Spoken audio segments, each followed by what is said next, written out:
It was a Tuesday evening when Rosa Williams finished her 12-hour shift at City General Hospital. Her feet ached, her back was sore, and all she wanted was to get home to her small apartment. She had been working as a nurse for over 20 years, helping people get better every single day. Rosa sat down on the bench outside Riverside Shopping Mall. Her daughter was supposed to pick her up, but traffic was heavy that evening. She pulled out her phone to check the time. It was almost 7 o'clock and the sun was starting to set. Officer David Thompson was driving his patrol car when he got a call on his radio. Someone had called the police about a suspicious person hanging around the expensive stores. The caller said this person didn't belong there and looked out of place. David had been a police officer for 15 years. Over the years, he had developed some bad habits and wrong ideas about people. He often made quick decisions about people based on how they looked or the color of their skin. His fellow officers sometimes made jokes about certain neighborhoods, and David laughed along. He thought this made him fit in better with his team. When David arrived at the mall, he saw Rosa sitting quietly on the bench. She was wearing her blue hospital scrubs and had her nurse badge hanging around her neck. Her purse was next to her, and she was looking at her phone, probably wondering where her ride was. But David didn't see a tired nurse waiting for her family. He saw what his prejudices told him to see. He parked his car and walked over to Rosa with a stern look on his face. "Ma'am, what are you doing here?" he asked in a rough voice. Rosa looked up surprised. She had been lost in thought, thinking about her patients from that day. One little boy had finally gone home after a long stay in the hospital, and it had made her smile. "I'm waiting for my daughter to pick me up from work," Rosa said politely. She even smiled a little, thinking the officer was just being friendly. "Work? What kind of work?" David asked, crossing his arms. He didn't believe her, even though her hospital clothes and ID badge were clearly visible. Rosa pointed to her badge. "I'm a nurse at City General. I just finished my shift." She spoke calmly, the way she always did when dealing with worried families at the hospital. David barely looked at her ID. His mind was already made up. "You can't stay here. This is private property. You need to move along." Rosa was confused. "But sir, I'm just waiting for my ride." "I'm not bothering anyone. I can show you my work ID if you want." Several people walking by started to notice the conversation. Some slowed down to watch what was happening. A few people pulled out their phones, sensing that something wasn't right. "I don't need to see anything," David said, his voice getting louder. "I need you to leave right now or I'll have to arrest you for trespassing." Rosa's heart started beating faster. She had never been in trouble with police before. She paid her taxes, helped her neighbors, and spent her days saving lives. Why was this happening to her? "Officer, please, my daughter will be here any minute." "Can I just call her to see where she is?" Rosa asked, her voice still calm but with a slight shake. "Stand up," David ordered. "You're coming with me." Rosa slowly stood up from the bench. She was about to explain again that she was just waiting for her ride, when David suddenly grabbed her arm hard. "Hey, that hurts," Rosa said, trying to pull her arm away gently. "Stop resisting," David shouted, even though Rosa wasn't fighting him at all. In one quick movement, David wrapped his arm around Rosa's neck and put her in a chokehold. Rosa gasped for air, her feet barely touching the ground. "I can't breathe," she whispered, her voice barely coming out. "Please, I can't breathe." The people watching couldn't believe what they were seeing. Several of them started recording with their phones. One woman shouted, "Let her go." "She didn't do anything wrong." Rosa's vision started getting blurry. She thought about her children, her grandkids, and all the patients who needed her at the hospital. She wondered if she would ever see them again. "Please," she gasped again. "I'm a nurse. I help people." David held the chokehold for what felt like forever but was probably about 30 seconds. Finally, he let go when he heard more people shouting and saw all the phone cameras pointed at him. Rosa fell to her knees, coughing and trying to catch her breath. Her neck hurt badly and she felt dizzy. Just then, her daughter Lisa arrived and saw her mother on the ground with a police officer standing over her. "Mom, what happened?" "What did you do to my mother?" Lisa screamed, running over to help Rosa stand up. David suddenly realized that many people were watching and recording. He tried to act like everything was normal. "Your mother was trespassing and resisting arrest," he said, but his voice didn't sound as confident as before. "Resisting arrest? She's a nurse. She was waiting for me to pick her up from work," Lisa said, helping her mother walk to the car. As they drove away, Rosa was quiet. Her neck hurt, but her heart hurt more. She kept thinking about what had happened and wondering why the officer treated her that way. She had spent her whole life helping others, and now she felt scared and confused. Lisa was angry and worried. She had never seen her mother look so shaken up. "Mom, we need to report this." What he did was wrong. Rosa just nodded, still trying to process what had happened. She didn't know that several people had recorded the whole thing. She didn't know that by tomorrow morning, millions of people would see what happened to her. And she definitely didn't know that her son's fame would soon make this story known around the world. All Rosa knew was that something had changed that evening. The world suddenly felt less safe, and she wondered if things would ever feel normal again. By the time Rosa got home that night, she just wanted to rest. Her neck was sore, and she felt emotionally drained. She took some pain medicine and tried to sleep, but every time she closed her eyes, she could feel that officer's arm around her neck again.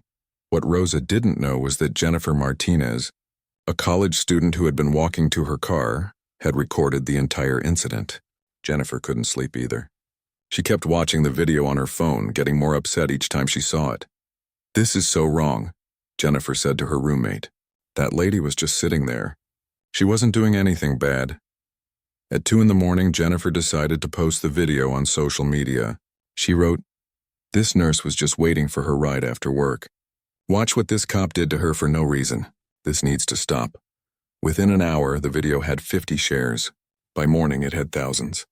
People were shocked by what they saw. The video clearly showed Rosa sitting peacefully, showing her nurse badge and trying to explain herself. Then it showed Officer Thompson grabbing her and putting her in a chokehold while she begged to breathe. Tom Wilson, a news reporter at Channel 7, saw the video while drinking his morning coffee. He immediately called his boss. "We need to cover this story today. This video is everywhere and people are really upset about it." By noon, the local news was running the story. The headline read, "Hospital nurse attacked by police while waiting for ride home."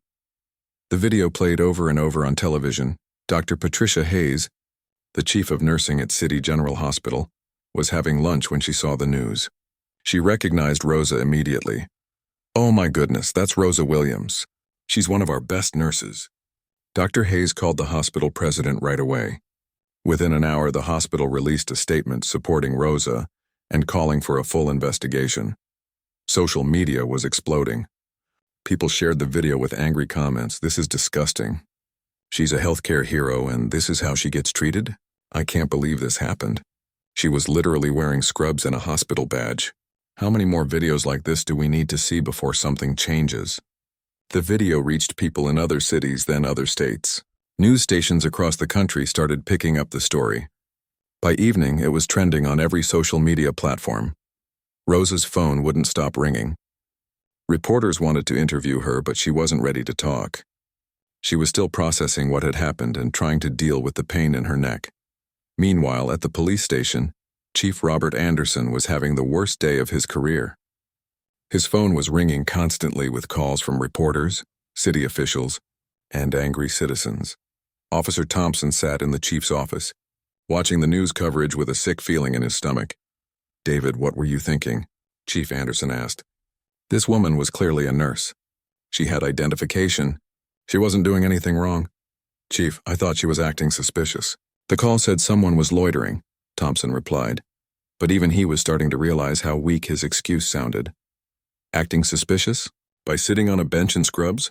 David, this video makes our entire department look bad." The police department released a statement saying that Officer Thompson had been placed on administrative leave pending a full investigation. But for many people, this wasn't enough. By the second day, protesters started gathering outside the police station. They held signs that said "Justice for Rosa" and "Nurses save lives, cops take them." The crowd was peaceful but determined. Pastor Michael Johnson from Rosa's church organized a prayer vigil. Hundreds of people showed up, including many of Rosa's co-workers from the hospital. "Rosa Williams has spent 20 years healing people in our community," Pastor Johnson said. "She deserves our support and she deserves justice." The story was now being covered by national news networks. Political leaders started making statements. The mayor called for calm while promising a thorough investigation. Rosa finally agreed to do one interview with Channel 7. She sat in her living room, still wearing a neck brace from her injuries. I keep thinking about all the patients I've helped over the years, Rosa said quietly. I've saved lives. I've held people's hands when they were scared. I've worked through holidays and weekends. I just don't understand why this happened to me. The reporter asked Rosa what she wanted to see happen next. I want to make sure this doesn't happen to anyone else. No one should be treated the way I was treated.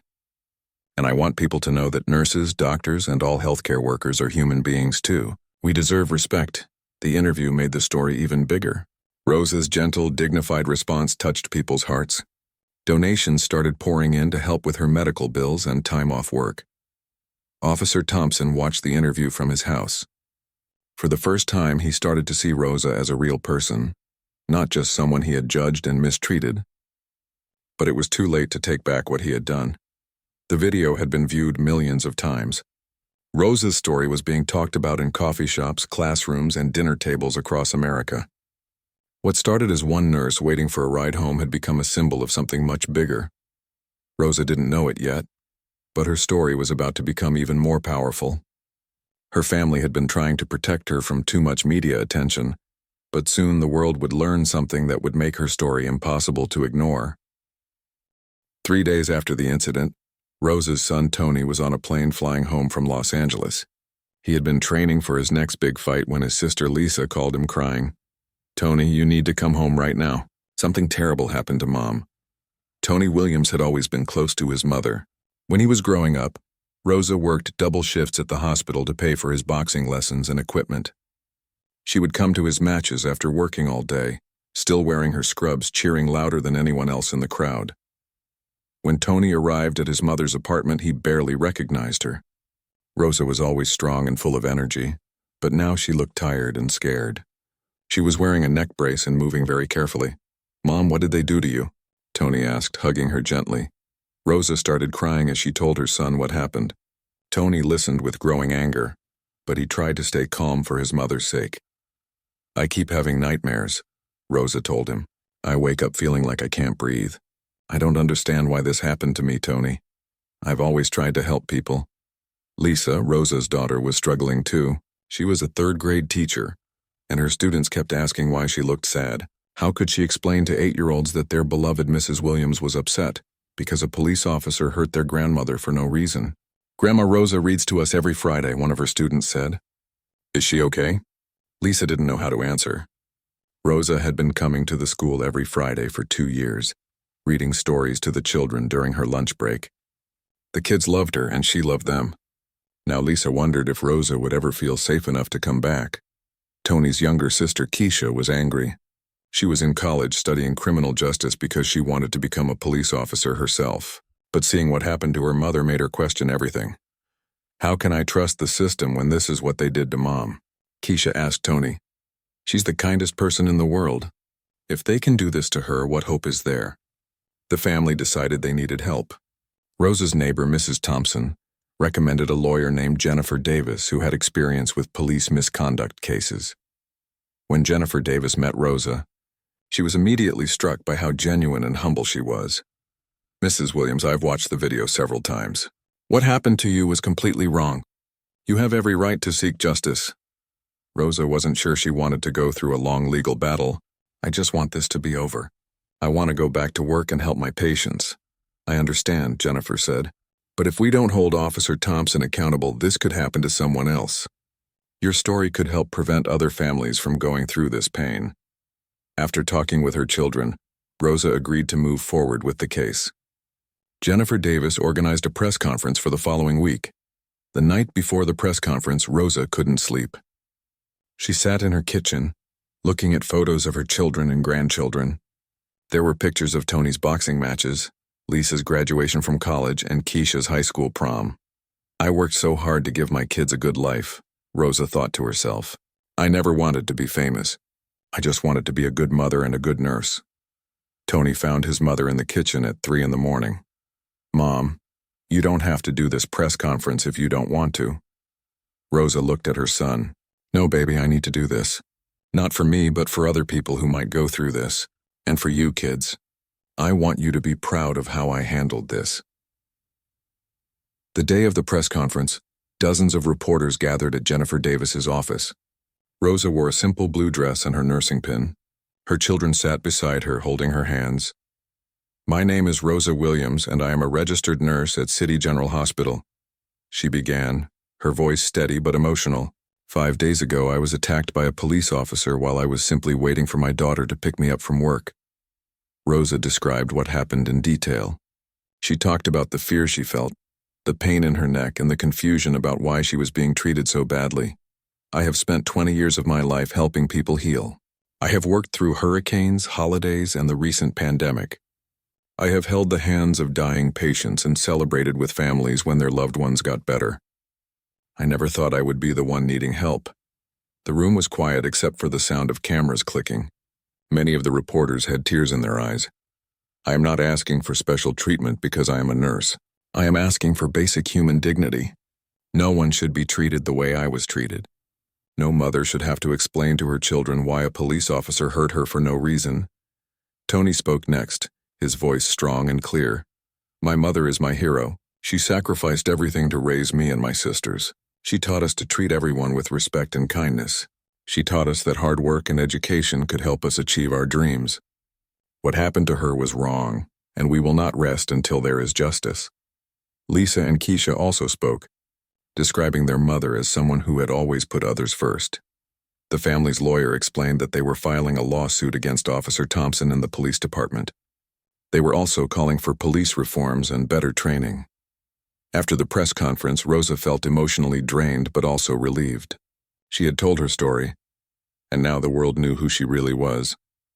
What Rosa didn't know was that someone watching the press conference had recognized her last name. A sports reporter had been taking notes and suddenly realized something that would change everything. "Williams. Rosa Williams. Could she be related to?" the reporter thought, pulling out his phone to do some research.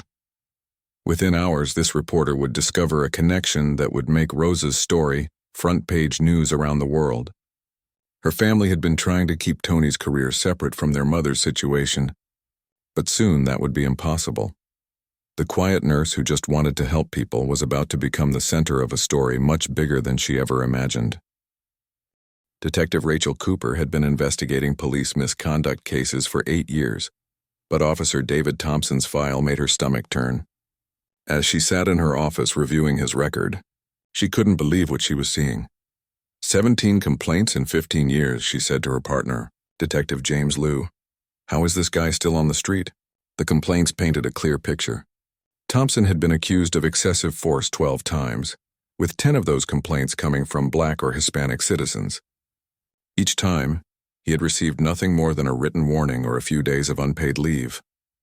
One complaint from 3 years earlier was particularly disturbing. Thompson had arrested a teenage boy for looking suspicious, while the boy was walking home from school. The boy's mother filed a complaint saying Thompson had called her son racial slurs and roughed him up during the arrest. Nothing happened to Thompson. Look at this, Detective Liu said, pointing to another file. Last year, a family accused him of searching their car without permission during a traffic stop. He found nothing illegal, but he made them sit on the curb for 2 hours in the rain.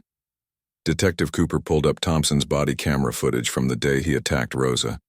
What she found made the case even worse. James, come look at this, she called her partner over. Thompson turned off his body camera. Right before he approached Mrs. Williams, that's against department policy. The timestamp showed that Thompson's camera stopped recording just 30 seconds before he made contact with Rosa. He had deliberately hidden his actions, but the investigators found something even more shocking when they looked at Thompson's phone records.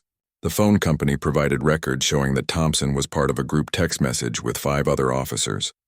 The messages were filled with racist jokes and comments. The officers shared memes making fun of Black people and complained about having to work in certain neighborhoods. Thompson had sent over 50 racist messages in the past year alone. One message from just 2 weeks before Rosa's attack read, "Had to deal with another one today acting all entitled. Sometimes you gotta remind them who's in charge." Another officer had replied, "I hear you, brother. Some people need to learn their place." Captain Maria Rodriguez, who was overseeing the internal investigation, was disgusted by what she found. "This isn't just about one bad officer," she told Chief Anderson. "We have a culture problem in this department. These officers think this behavior is acceptable. The Federal Bureau of Investigation had also opened their own investigation. Agent Patricia Williams, no relation to Rosa, was reviewing the case as a potential civil rights violation.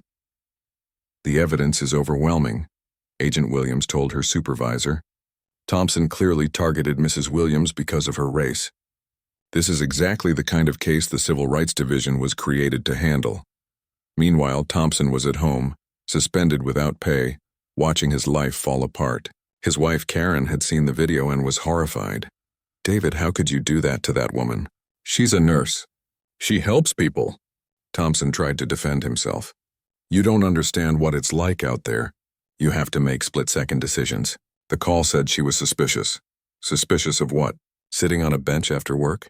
"David, I've seen the video. She showed you her ID. She was calm and polite. You attacked an innocent woman."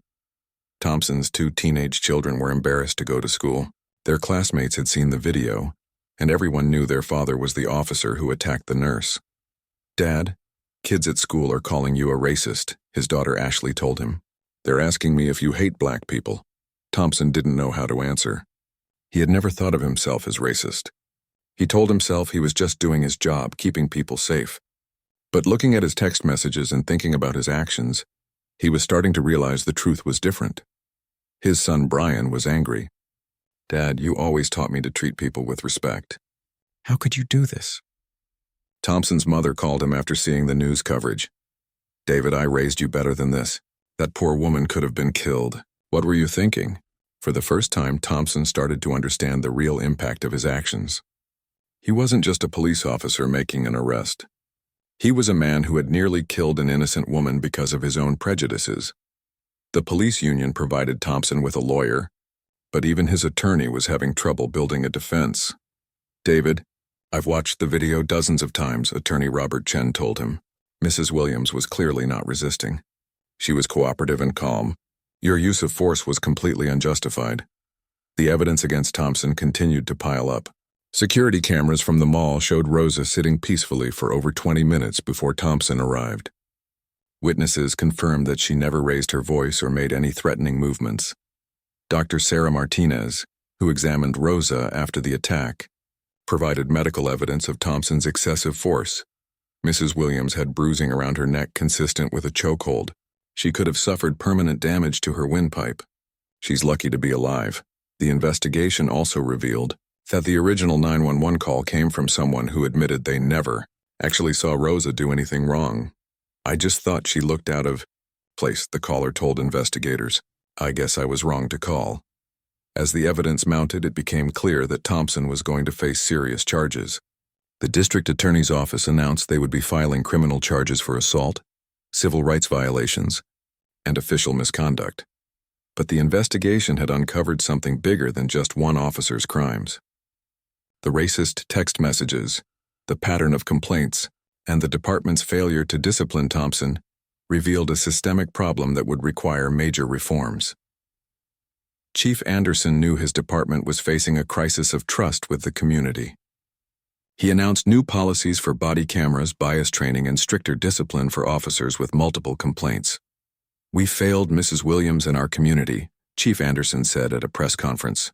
"We must do better." But for many people, these promises weren't enough. They wanted to see real change, starting with Thompson being held fully accountable for his crimes. As the investigation continued, Rosa tried to return to some kind of normal life. But she was still having nightmares, and she jumped whenever she heard sirens. The trauma of Thompson's attack was affecting every part of her life. What no one knew yet was that Rosa's story was about to take another turn that would bring it to the attention of millions more people around the world. Sports reporter Mike Sullivan was reviewing his notes from Rosa Williams' press conference when something clicked in his mind. The name Williams was bothering him, and he couldn't figure out why. "Williams, Rosa Williams," he muttered to himself as he scrolled through his sports contacts on his phone. Then it hit him. 3 months earlier, he had interviewed the heavyweight boxing champion Tony "Thunder" Williams after his latest title defense.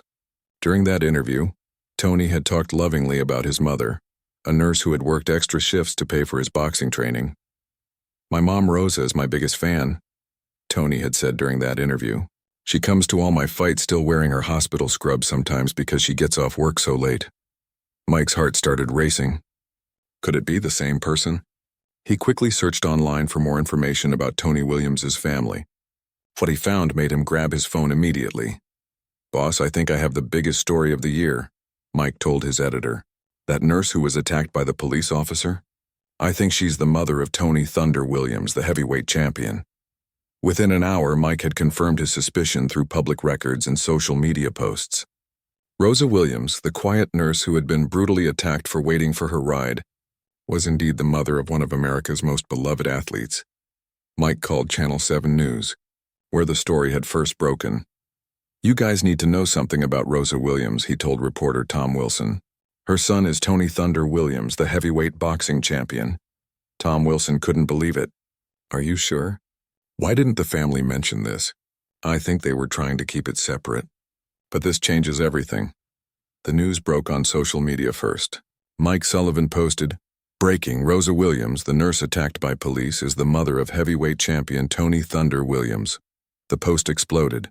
Within minutes, it had thousands of shares and comments. Sports fans who hadn't heard about Rosa's story were now learning about it for the first time.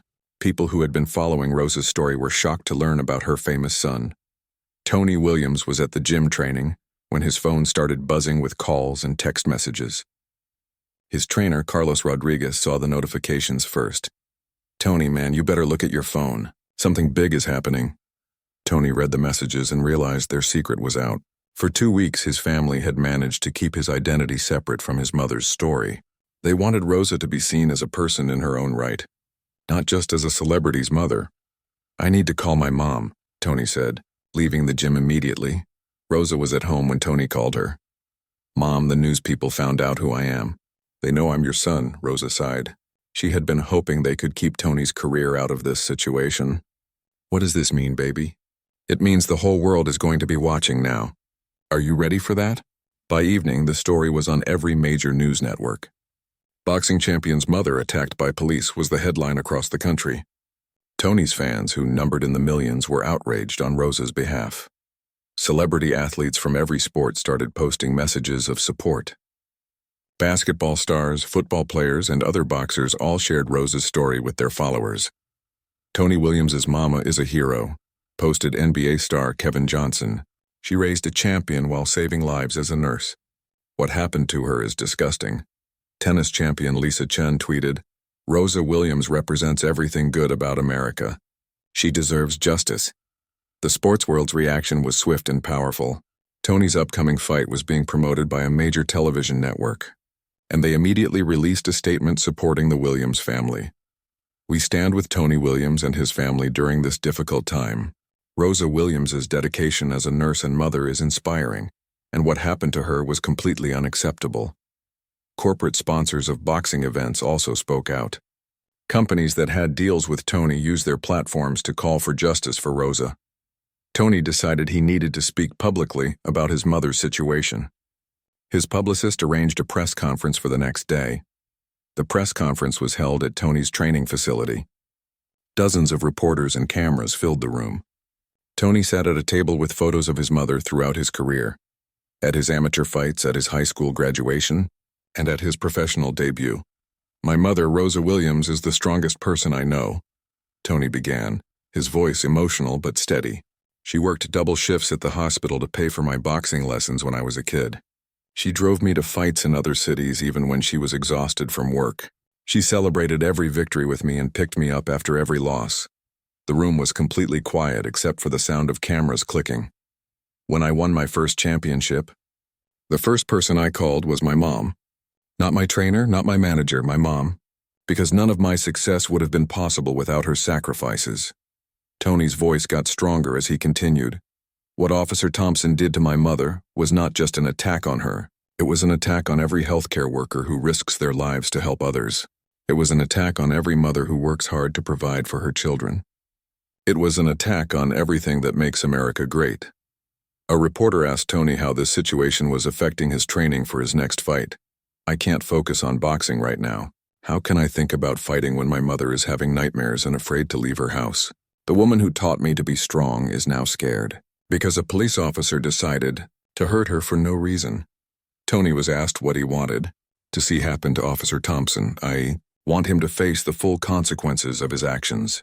And I want changes in the police department so this never happens to anyone else's mother. The press conference was watched by millions of people. Tony's emotional words about his mother brought many viewers to tears.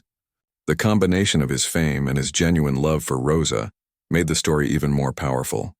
Sports commentators who usually talked about games and scores were now discussing police brutality and racial justice. Tony's story had brought the conversation to audiences who might not have paid attention otherwise. Officer David Thompson watched the press conference from his house. For the first time, he realized he hadn't just attacked a random person. He had attacked the mother of someone beloved by millions of people, someone who had worked tirelessly to achieve the American dream. Thompson's wife Karen was crying as she watched Tony speak about his mother. "David, do you understand what you've done? You attacked the mother of a champion, someone who sacrificed everything for her son's success. How could you not see who she really was?" Thompson was beginning to understand that he had never seen Rosa as a real person at all. His prejudices had blinded him to her humanity, her dignity, and her worth. The revelation about Tony's identity had turned Rosa's story into an international news event. Boxing fans around the world were now calling for justice. The quiet nurse's story had become a symbol of something much larger than one incident. But with this new attention came new pressure on Rosa and her family. They were about to learn that being in the spotlight could be both a blessing and a burden. Officer David Thompson sat in his living room at 6 a.m., staring at his phone as the notifications kept coming. Every few seconds, another angry message appeared on his social media accounts. People from around the world were commenting on news articles about Rosa Williams, and many of them mentioned him by name. "Racist cop attacks boxing champion's mother," read one headline after another. Thompson's hands were shaking as he scrolled through the comments. People were posting photos of Rosa in her nursing uniform alongside photos of her son Tony, holding his championship belt. "This is the woman David Thompson attacked," one post read. "A nurse who saved lives and raised a champion. What kind of monster does this to someone's mother?" The reality of what he had done was finally hitting Thompson in a way it never had before. For 2 weeks, he had been trying to convince himself that Rosa was just another person he had arrested in the line of duty. But seeing the photos of her with Tony, reading about her 20 years as a nurse, watching videos of Tony talking about his mother's sacrifices, Thompson could no longer hide from the truth. He had attacked a hero. Thompson's phone rang. It was his mother, Elena, calling from Florida. "David, I just saw the news. Tell me this isn't true. Tell me you didn't really do this to that poor woman." Thompson couldn't lie to his mother. "Mom, The situation got out of hand. "I thought she was..." "You thought she was what, David?" "A threat? She's a nurse. She's somebody's mother. How could you do this?" Elena Thompson had raised her son to treat everyone with respect. She had worked as a teacher for 30 years in a diverse school district, and she had always taught David that every person deserved dignity. "David, I am ashamed of you," his mother said, crying. "That woman could have been me. She could have been your sister. She could have been anyone's mother. What you did was evil." Those words hit Thompson harder than anything else. His mother had never called him evil before. But as he looked at the photos of Rosa with her grandchildren, he realized his mother was right. At Tony's training gym, reporters were still gathered outside even though the press conference had ended the day before. Tony couldn't train with all the media attention, so he spent the day with his mother instead. Rosa was overwhelmed by the response to her story. Her phone hadn't stopped ringing with calls from reporters, supporters, and even other victims of police brutality who wanted to share their stories. "Mom, you've become a symbol," Tony told her as they sat in her kitchen. "People see you as representing all the innocent people who have been hurt by bad police officers." Rosa wasn't sure she wanted to be a symbol. She just wanted to go back to work and help her patients. But she was starting to understand that her story had become bigger than just her personal experience. "Do you think any good will come from all this?" Rosa asked her son. "I think your strength is inspiring people, Mom. I think your story is going to help create change." Meanwhile, the pressure on the police department was becoming enormous. Protesters were gathering outside the police station every day, and they weren't just local people anymore. Supporters had traveled from other cities to demand justice for Rosa. The mayor, Patricia Johnson, was facing the biggest crisis of her political career. Corporate sponsors were threatening to pull funding from city events. The tourism board was worried that the negative publicity would hurt the city's image. "Chief Anderson, we need this situation resolved quickly," Mayor Johnson told the police chief. "The whole city is suffering because of one officer's actions." Chief Anderson was dealing with his own crisis. Several officers had come forward to report that they had been part of Thompson's racist text message group. The FBI was now investigating the entire department for potential civil rights violations. "Mayor, this is bigger than just Thompson. We have a systemic problem that's going to take time to fix." The district attorney, Michael Rodriguez, announced that Thompson would be charged with assault, civil rights violations, and official misconduct. The charges carried a potential sentence of up to 5 years in prison. Thompson's police union hired one of the city's most expensive lawyers, but even his attorney was having trouble finding a defense strategy. "David, the evidence against you is overwhelming," attorney Jennifer Walsh told him. "The video is clear. The witnesses all support Mrs. Williams' version of events, and your text messages show a pattern of racist behavior." Thompson's wife Karen had been staying at her sister's house with their children since the story became international news. The harassment at their home had become unbearable. "David, the kids can't even go to school," Karen told him during a difficult phone call. "Ashley came home crying yesterday because kids were showing her the video of what you did. Brian is so angry he won't even talk about you."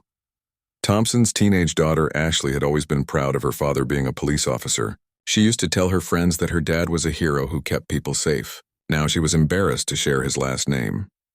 "Dad, I watched the video," Ashley told him when she finally agreed to talk to him. "That lady was being so nice to you. She wasn't doing anything wrong." "Why did you hurt her?"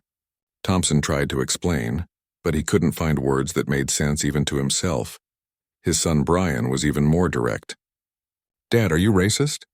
"Because that's what everyone at school is saying."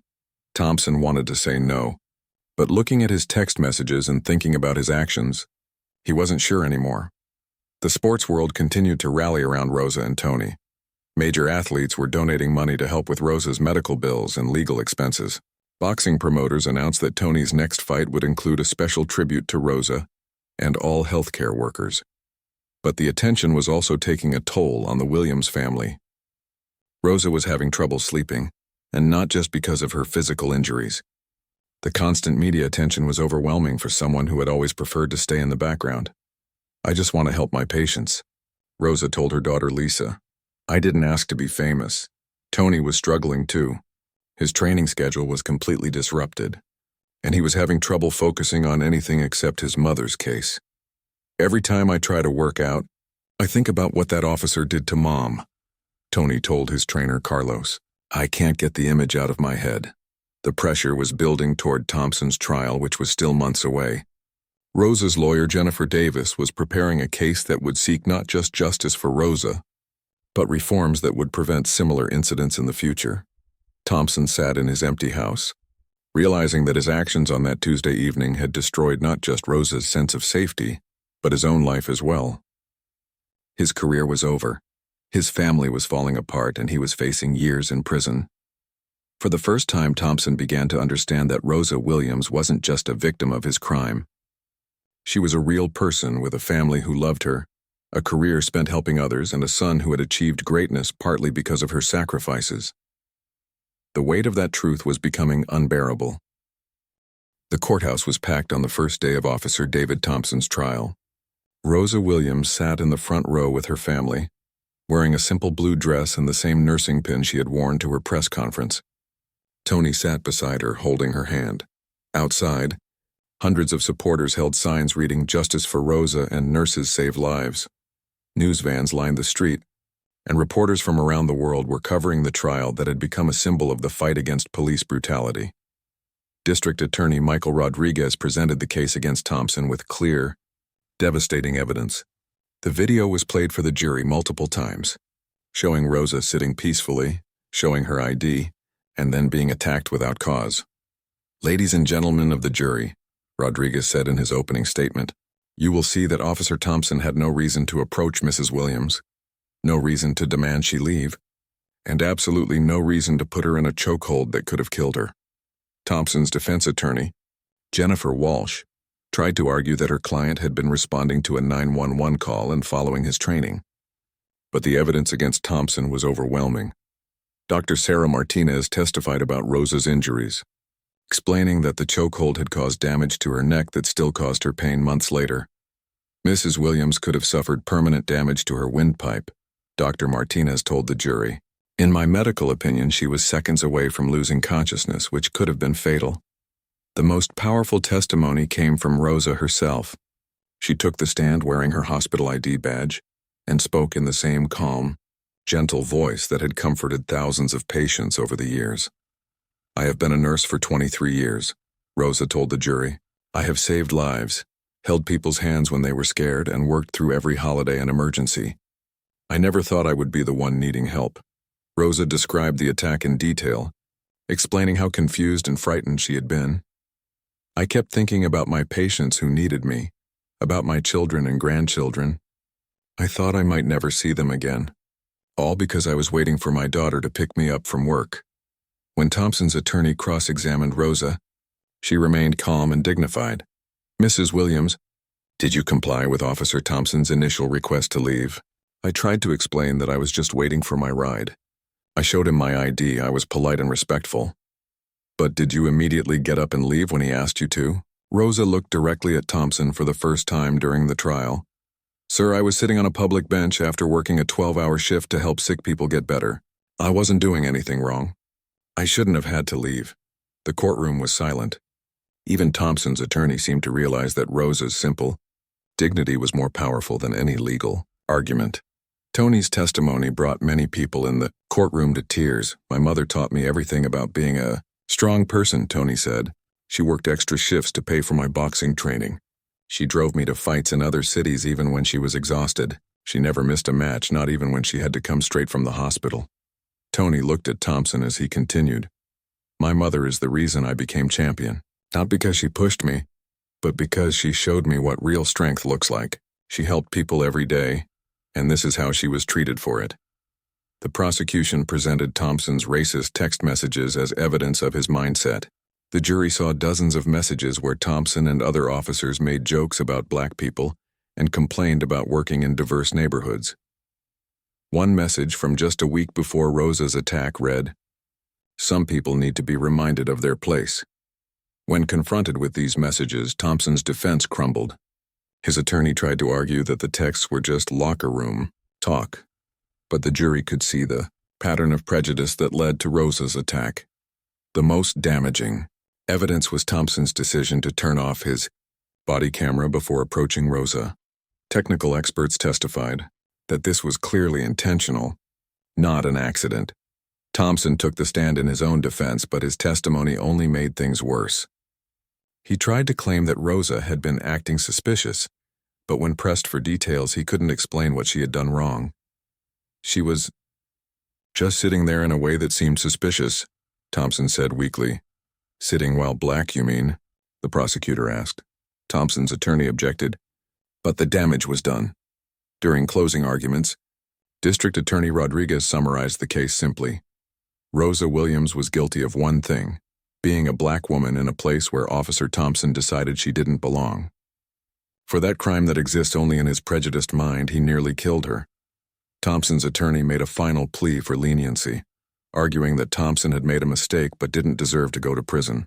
But after seeing all the evidence, few people in the courtroom believed Thompson deserved mercy. The jury deliberated for only 4 hours before returning with their verdict, guilty on all charges.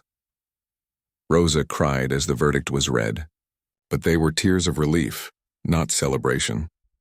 I never wanted revenge, she told reporters outside the courthouse. I wanted justice, and today we got it. At Thompson's sentencing hearing 2 weeks later, Rosa chose to speak directly to the man who had attacked her. Officer Thompson, what you did to me was wrong. You hurt me physically, but more than that, you took away my feeling of safety in my own community. You made my children afraid for me. You caused pain that went far beyond that day. Rosa paused, looking directly at Thompson. But I hope you use your time in prison to understand why what you did was wrong. I hope you learn to see people like me as human beings deserving of respect. Judge Patricia Chen sentenced Thompson to 3 years in prison and permanently banned him from working in law enforcement.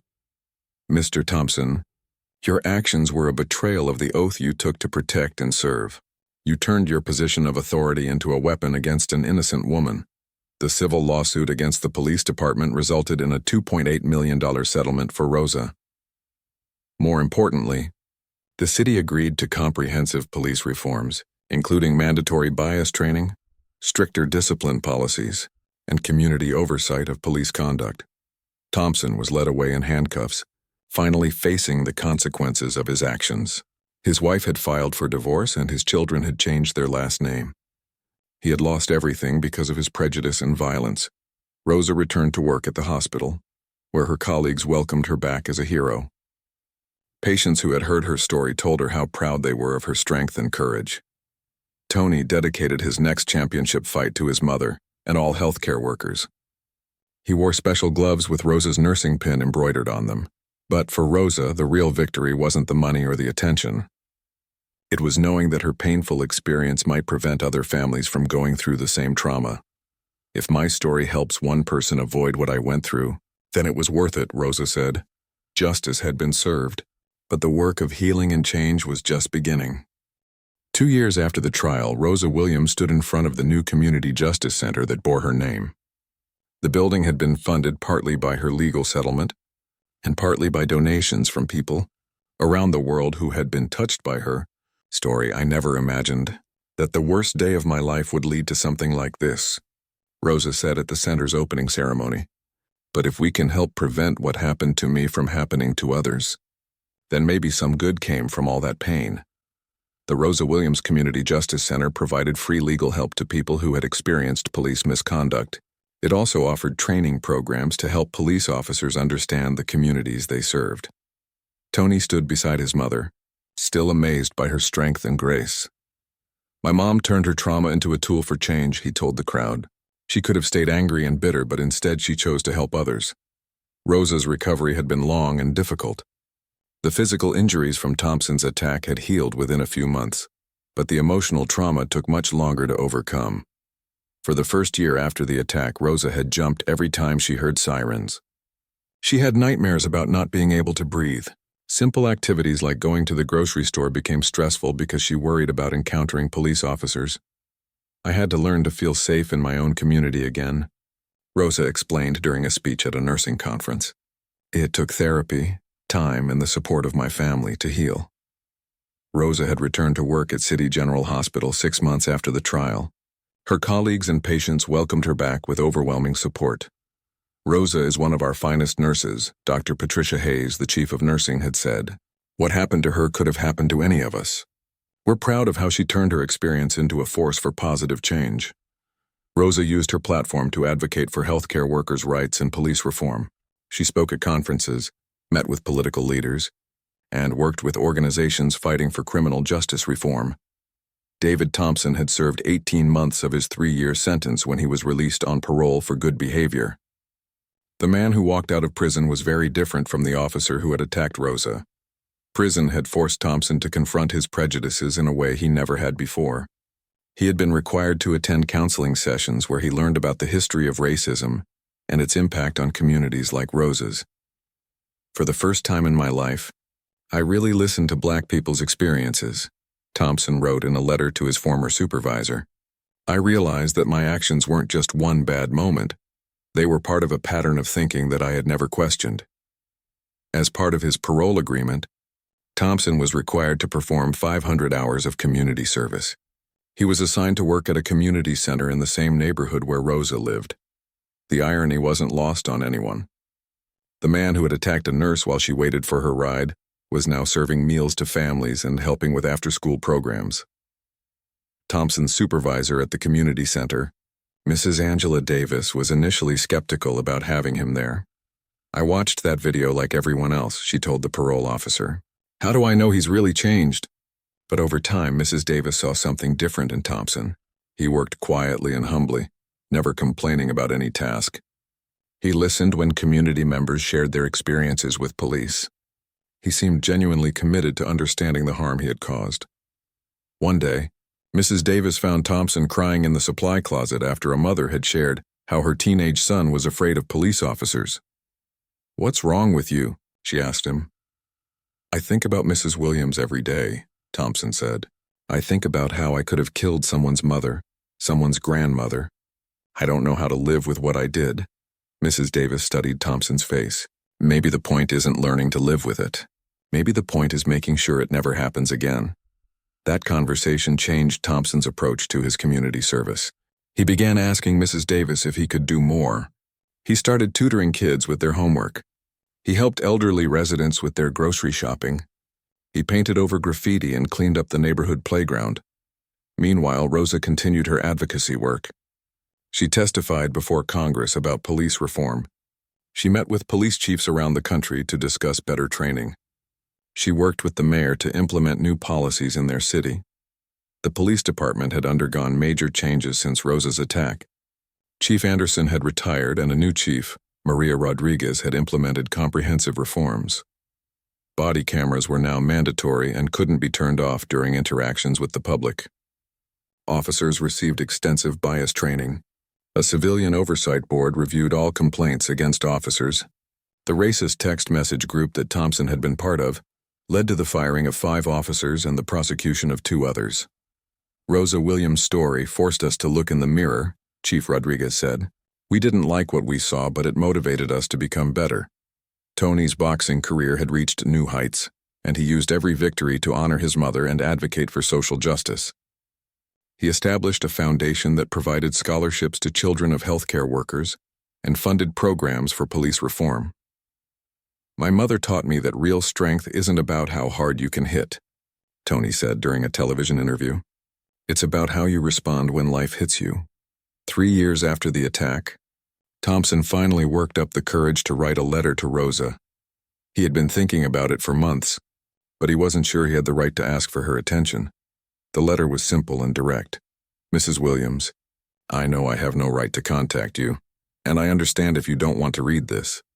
I want you to know that I think about what I did to you every single day. I can't undo it, and I can't take away the pain I caused you and your family. I am working every day to understand why I acted the way I did, and to make sure I never hurt anyone else. I don't expect your forgiveness, but I wanted you to know that I am truly sorry, and that I am trying to become a better person. I hope you're healing and that your family is well." Rosa read the letter 3 times before deciding how to respond. She talked to Tony, to her daughter Lisa, and to her therapist about whether she should reply. "Do what feels right for you, Mom," Tony advised. "You don't owe him anything." After a week of consideration, Rosa wrote back, "Mr. Thompson, I received your letter. I appreciate that you are taking responsibility for your actions and working to change. I am not ready to forgive you, and I may never be. But I hope your remorse is genuine, and that you continue working to understand the impact of your choices. If you truly want to honor your apology, keep working to make sure no other family goes through what mine did." Rosa never heard from Thompson again, but she occasionally received updates from Mrs. Davis at the community center about his volunteer work. "He's a different person," Mrs. Davis told Rosa when they met at a community event. "I can't forgive what he did to you, but I can see that he's genuinely trying to make amends." Rosa's story had inspired changes far beyond her own city. Police departments across the country had implemented new policies based on the reforms that followed her case. Her community justice center had become a model that other cities were copying, but perhaps the most meaningful change was in Rosa herself. The quiet nurse who had just wanted to help her patients had found her voice as an advocate for justice. "I never asked to become a symbol," Rosa said during a speech on the 5-year anniversary of her attack. "But I've learned that sometimes life gives you a platform, and you have to decide what to do with it." Rosa looked out at the audience, which included police officers, community leaders, healthcare workers, and ordinary citizens who had been inspired by her story. "What happened to me was wrong, and it should never happen to anyone. But if we use the pain to create positive change, then maybe we can prevent other families from experiencing what mine went through." As Rosa finished her speech, the audience gave her a standing ovation. Tony wiped tears from his eyes as he watched his mother, the woman who had taught him about real strength and dignity. Thompson, now working full-time at a non-profit organization that helped formerly incarcerated people find jobs, watched Rosa's speech online. He still carried the guilt of what he had done, but he also carried the responsibility to keep working for change. Rosa's story had become proof that even in the darkest moments, there was hope for justice, healing, and transformation. It showed that one person's courage to speak the truth could create ripples of change that touched countless lives. The nurse who had simply been waiting for her ride home had become a beacon of hope for anyone who believed that people could change, that justice could prevail, and that love was stronger than hate.